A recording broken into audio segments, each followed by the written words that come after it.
अस्सलाम वालेकुम नाज़रीन, उम्मीद है आप आज भी खैरियत से होंगे।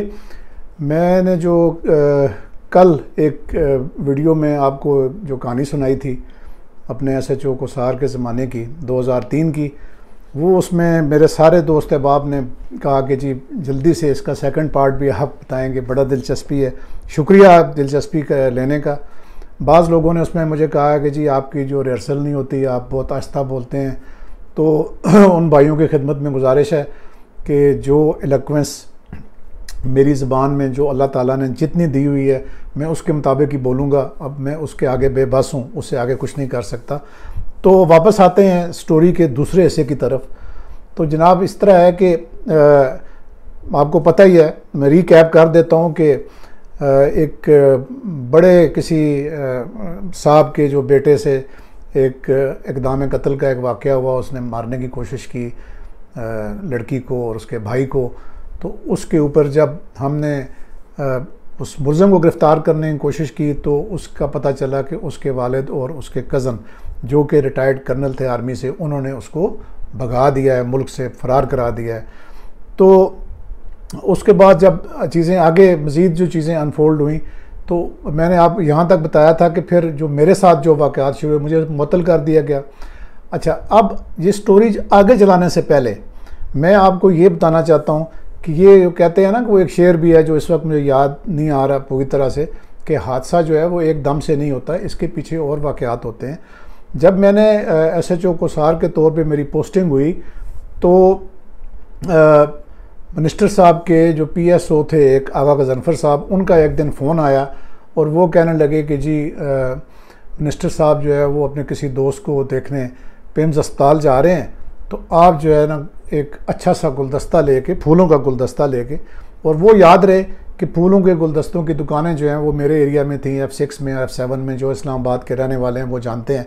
तो मैंने उन्हें बड़ा पोलाइटली कहा कि ये मेरी ड्यूटी में शामिल नहीं है, तो मैं ये काम गुलदस्ता भिजवा देता हूँ लेकिन मैं लेके नहीं आ सकता। खैर वो उसी तरह ही हुआ। उसके बाद चंद दिन और गुजरे तो दोबारा उनका फिर पैगाम मिनिस्टर साहब की तरफ से उनके PSO ने कहा कि जी आज तो आपने ख़ुद वहाँ पे जाना है, पेम्स के वहाँ नीचे आप खड़े होंगे पोर्च में और वहाँ पे रिसीव करना है। तो मैंने उनसे कहा जी कि अगर मेरे से आप मिनिस्टर साहब को रिसीव कराना चाहते हैं तो फिर आप मेरे किसी सीनियर से बात करें, ये मेरा काम ये नहीं है। और असल में उस दिन भी उनको गुलदस्ता ही चाहिए था। तो आप देख लें छोटे बड़े लोगों की ये छोटी छोटी बातें।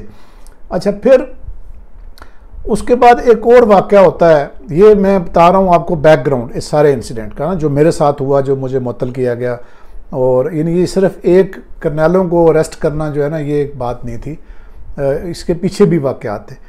तो एक जो चाइनीज़ रेस्टोरेंट था F7 में, उसमें इत्तला मिली कि जी ये लोगों को टेबल्स के ऊपर शराब सर्व करते हैं। तो बल्कि एक जो इंटेलिजेंस के बहुत ही कुछ सीनियर ऑफिसर थे, उन्होंने SSP इस्लामाबाद को लेटर लिखा कि मैं फैमिली के साथ वहाँ गया हुआ था और मेरी साइड वाले टेबल पे ये हो रहा था। तो हमने वेरीफाई कराया और ये बात दुरुस्त साबित हुई। तो हमने उस रेस्टोरेंट पे रेड किया। तो हमारा ये ख्याल था कि चंद बोतलें शोतलें वहाँ से मिलेंगी, लेकिन हमारी तवक्को से बहुत ज़्यादा मिकदार में वहाँ से शराब बरामद हुई। उनके कोई स्टोर था, उस स्टोर वो भरा हुआ था बियर्स के कैन से और वाइन की बोतल से और विस्की से। तो वो कोई मेरा ख्याल है कोई 1000-1200 या इससे भी कोई, इससे ज़्यादा ही होगी वो जो रिकवरी हुई।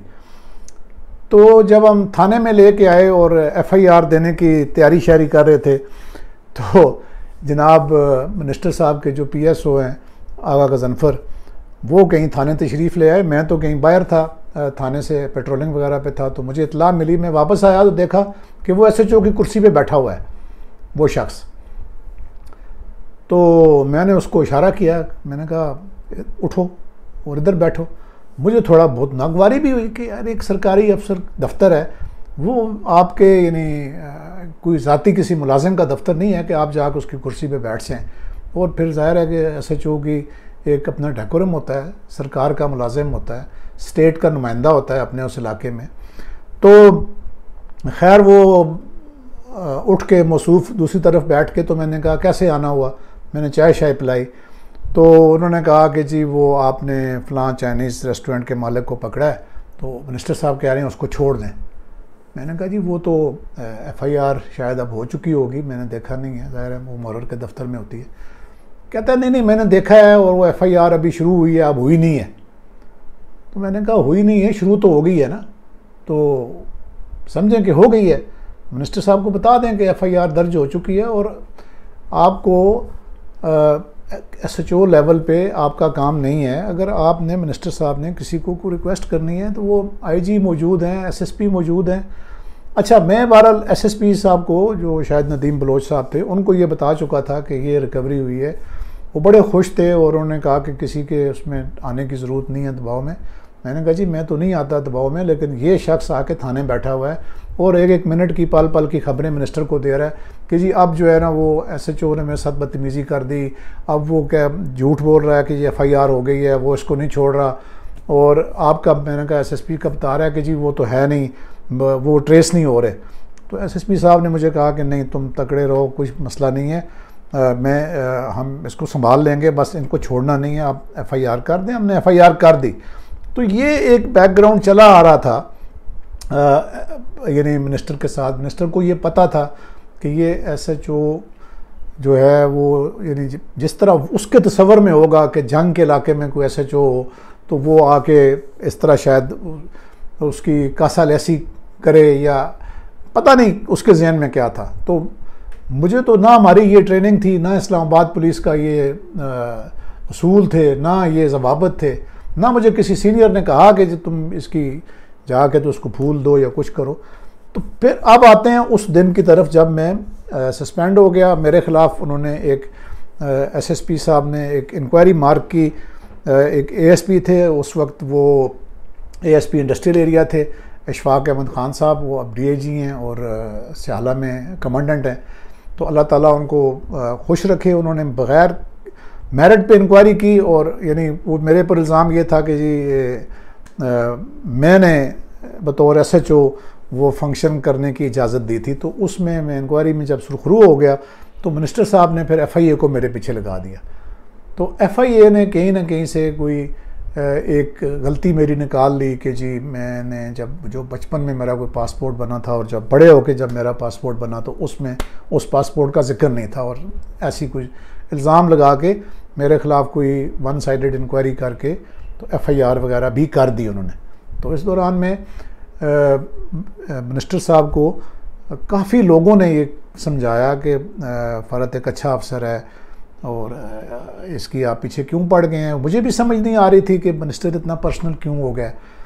तो बहरहाल अब अल्लाह की अल्लाह ही जाने, अब वो ज़िंदा हैं, वो ख़ुद भी बता भी सकते हैं कि उनको क्या मसला था। फैसल साले याद साहब हयात हैं। एनीवे, तो फिर ये हुआ कि FIA ने मेरे ख़िलाफ़ जो है वो मुझे गिरफ़्तार करने की कोशिशें शुरू कर दी। तो जैसे कहते हैं कि मुझे वहाँ से जो FIA में जानने वाले दोस्त थे उन्होंने कहा जी कि हमें तो बिल्कुल आपको। अच्छा, फिर उन्होंने मेरे गांव में जाके, हरीपुर में भी मेरे घर पे FIA की टीम गई और वहाँ से फिर मेरे वालिद साहब बहुत परेशान हुए कि हमारा जो लड़का है वो तो, यानी उसकी तो बड़ी रिस्पेक्ट है, वो खुद पुलिस में है, अब उसको अरेस्ट करने के लिए टीम आ गई है। तो ये वो हालात थे कि जो मेरी जो प्रोसिक्यूशन है, प्रोसिक्यूशन नहीं, प्रोसिक्यूशन जो चल रही थी वो इस लेवल पे पहुंच गई कि मिनिस्टर साहब ने हत्ता के अपने ही इलाके का एक, जो उन्होंने अपना चहेता अफसर लगाया हुआ था, डायरेक्टर रावलपिंडी जोन, नज़र अब्बास उनका नाम था, DIG रैंक के अफसर थे, उनको एक तरह का शो कॉज किया कि तुम जो है ना इस इंस्पेक्टर को गिरफ़्तार करने में नाकाम रहे हो। वो जो उन्होंने शो कॉज किया वो लेटर भी हमारे हाथ लग गया। तो मैं ज़ाहिर है मजबूर हो गया। फिर इस दौरान में बहुत अरसा गुजर गया था और प्रेशर बिल्डअप हो रहा था गिरफ़्तारी का। तो मैंने बाबर अवान जो थे, ये मेरे जानने वाले थे जो एडवोकेट हैं, तो अल्लाह ताला इनको खुश रखे, उन्होंने मेरी बात बड़े गौर से सुनी, मुझे मशवरा दिया कि इसके बारे में हम हाई कोर्ट में रिट दायर करते हैं। तो उन्होंने एक रिट तैयार की जिसमें ये सारी चीज़ें, और उसमें हमने फरीक बनाया मिनिस्टर को और DG FIA को, IG इस्लामाबाद को, SSP इस्लामाबाद को, ये जो जो लोग भी मेरे ख़िलाफ़ वो कर रहे थे। तो अदालत को जब वो लेटर भी हमने दिखा दिया कि जी ये मिनिस्टर साहब इसमें पर्सनल हैं और ये सब उनके ईमा पे ये हो रहा है, तो सरदार असलम साहब थे जो बाद में इस्लामाबाद हाई कोर्ट के पहले चीफ जस्टिस भी बने, उनके पास मुझे याद है कि मेरा केस लगा, और उस केस को सुनने के लिए मेरे वालिद साहब भी गांव से यहाँ आए हुए, और मेरे 2-3 और जो अजीज़ व कारब जो परेशान, जब देखा कि ये एक मामूली सा एक इंस्पेक्टर है और इसके पीछे जो है वो स्टेट के लोग हाथ धो के पड़े हुए हैं, तो उन्होंने फिर एक ब्लैंकेट ऑर्डर मुझे दिया और उसमें ये कहा कि जब तक इस कोर्ट की परमिशन के बगैर नंबर 1 इसको अरेस्ट नहीं किया जा सकता किसी भी केस में, और कोई नई इंक्वायरी या कोई नया केस वो भी अदालत को बताए बगैर आप नहीं दर्ज कर सकते। तो इस ऑर्डर से मुझे बड़ा रिलीफ मिला, और उस वक़्त मिनिस्टर के प्रेशर का ये आलम था कि बहुत सारे जो उनकी लीगल टीम थी FIA की, जिसमें director legal, deputy director legal और डायरेक्टर जोन, ये खुद अदालत में आते थे पैरवी करने के लिए मेरे ख़िलाफ़ एक इंस्पेक्टर के ख़िलाफ़। बहरहाल उसमें अल्लाह ताला ने जो है वो मुझे सुरखरू किया, और अदालत के ऑर्डर के बाद फिर मेरे साथ किसी किस्म की छेड़छाड़ नहीं हुई, और जो उन्होंने मेरे ख़िलाफ़ केस बनाया था वो मैं जो मुतलका अदालत है उसमें मैं पेश हुआ और वहाँ पे एप्लीकेशन दी कि इसमें कोई जवाज़ ही नहीं है, तो वो फिर मैं उससे बरी भी हो गया। लेकिन इस सारे अरसे के दौरान 3 साल तक मैं ज़ेर ताब रहा, यानी इस 3 साल मैं मुअत्तल रहा। उस दौरान में मेरी प्रमोशन ड्यू थी, वो नहीं हो सकी एज ए डिप्टी सुपरटेंडेंट, और मेरे कुलीग प्रमोट हो गए, बल्कि 1-2 जो है वो जो मेरे से उसमें ऑर्डर ऑफ मेरिट में जूनियर थे वो भी प्रमोट हो गए। तो इसमें से आप जो कंक्लूजन ड्रा करते हैं ना, बाद में अल्लाह ताला ने मुझे सुरखरू किया, मेरी जो प्रमोशन भी हो गई, एंटी-डेट प्रमोशन भी हो गई, सीनियरिटी भी मिल गई, जो पैसे बनते थे हुकूमत की तरफ वो भी मिल गए। अच्छा, जो केस था जिसकी वजह से सारा कुछ मेरे साथ हुआ, वो केस के मुद्दइयों ने मुलज़म मोहम्मद के साथ सुलह कर ली। जब मुझे ये पता चला तो यकीन माने कि मुझे अपने केस से ज़्यादा उस केस में सुलह करने का दुख हुआ कि पता नहीं उन बेचारों ने किस प्रेशर के तहत, बेटी वाले थे, बेटी की शादी करनी होगी, वट एवर जो भी था, और बेशक वो बहुत सीनियर अफसर थे, FBR के मेंबर थे, बोर्ड के, वो FBR बोर्ड के, लेकिन उनको फिर ज़ाहिर है वो कर्नल महमूद वगैरह ने उनको मजबूर कर दिया होगा, मुशर्रफ का टाइम था, उनके बड़े तल्लुकात थे, तो मेरी जो किथा है वो एक तरफ रह गई, बट उस सुलह का मुझे बड़ा अफसोस हुआ। तो बहरहाल इसमें से एक ये चीज़ निकलती है, मेरे जो सीनियर अफसर थे उन्होंने, यानी जो इनका मैं एक तरह से काम की वजह से ब्लू आइड भी था, उन्होंने मेरे साथ कभी कोई, यानी एक तो कुछ तबादले भी हो गए, IG साहब चले गए, और वो अच्छे खासे प्यार करने वाले थे, ख्याल रखने वाले थे मेजर अकरम साहब, लेकिन जो नए आने वाले अफसर थे या जो SSP साहब पीछे रह भी गए, शायद नदीम बलोच साहब, मैं उनका नाम भी ले रहा हूँ, उन्होंने यानी इंक्वायरी में मुझे पूरी कोशिश की फंसाने की, लेकिन बस वो जो नीचे वाला कोई अफसर था जिसने इंक्वायरी की, उसको अल्लाह से डर था, उन्होंने उनकी बात नहीं मानी। मगर मेरे साथ तो क्या, वो मुझे कुछ कि वो मेरी कोई इखलाकी मदद करते या कुछ करते, पूरा सिस्टम मेरे अगेंस्ट काम कर रहा था। लेकिन मेरे जो कुलीग्स हैं उनमें से अक्सरियत ने मेरा, यानी जिसे कहते हैं ना अखलाकी तौर पे, और जितना वो कर सके, या मेरी फैमिली, मेरे वालिद, मेरी वालदा, मेरे बहन भाई और मेरी वाइफ, उन्होंने मेरा भरपूर साथ दिया। लेकिन जो सीनियर अफसरान हैं उनका जो रवैया है वो बिल्कुल सर्द महर था। और ये मेरा सबक ये मिलता है कि जो भी है, आपने कानून की पासदारी करनी है तो उसमें फिर जो ब्रंट है वो आपने ख़ुद बर्दाश्त करना है, और आपके साथ अल्लाह ताला की ज़ात होती है, और फिर आपके जो अजीज़ रिश्तेदार जो खड़े होते हैं या दोस्त अहबाब जो होते हैं, आपके सीनियर्स आपकी कोई मदद नहीं करते। तो अपना ख्याल रखें। उम्मीद है कि इसमें से कुछ लेसन्स ऐसे होंगे जो आप ड्रा करेंगे, और वीडियो पसंद आए तो उसको ज़रूर अपने दोस्त अहबाब के साथ शेयर करें। अब तक इतना ही, अल्लाह हाफ़िज़।